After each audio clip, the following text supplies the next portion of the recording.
The floodwaters are also causing sewage problems. Mason's wastewater treatment plant overflowed last night, spilling 5,000 gallons of partially treated wastewater into the ground. The city says this will not affect drinking water and there is no need for a cleanup. Some local sewer systems were overwhelmed by the rain, forcing homeowners to pump sewage out of their homes. We've heard about backups in several neighborhoods, including this one off St. Joseph Street in Lansing Township. One homeowner tells us this isn't the first time, but it is the worst time. I've been doing and pumping out for years, but nothing like this. This is just unbelievable. And like I said, my machine goes down a little bit. It comes right back up to the steps. So what am I going to do here, 24/7 or what?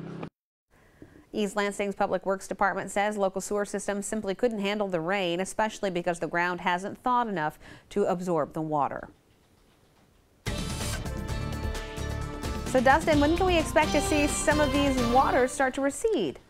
Well, we're still going to be battling flooding conditions for several days to come. Maybe it varies a bit depending on the local body of water, but you do see that there's still a flood warning in place for most of mid-Michigan as well as further west, further north. This is through basically the foreseeable future until the waters do start to recede. We're catching a break from the rain now, which is good news, but look how much rain we've seen.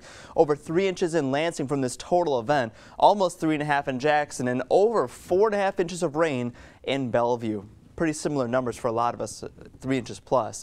Good news here. Just seeing the cloud cover tonight. We did dry out for a little bit today. We didn't see much rainfall, but as we get into the night, still just going to see more cloud cover.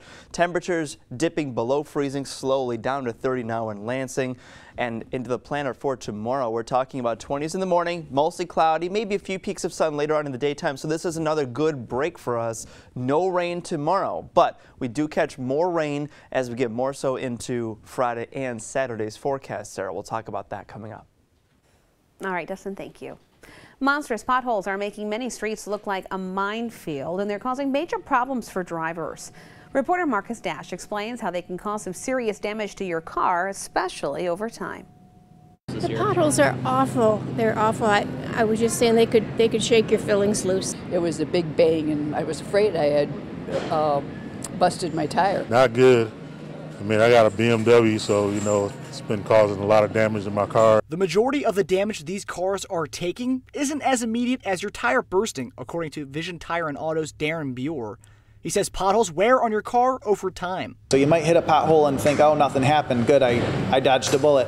And then 6 months down the road, you have a wheel bearing go out because of the pothole. Muffler Man associate Christy Turner says in her 2 years of working there, she's never seen this many people come in with pothole damage. She says the city needs to do something more than just patch up the roads. I think a lot of these repairs that's getting done would be prevented if our roads wasn't as bad as they are. You may think the potholes on your street are bad, but right now I'm standing in the eye of a storm of potholes. And one woman I spoke with wants the mayor to take notice of her street.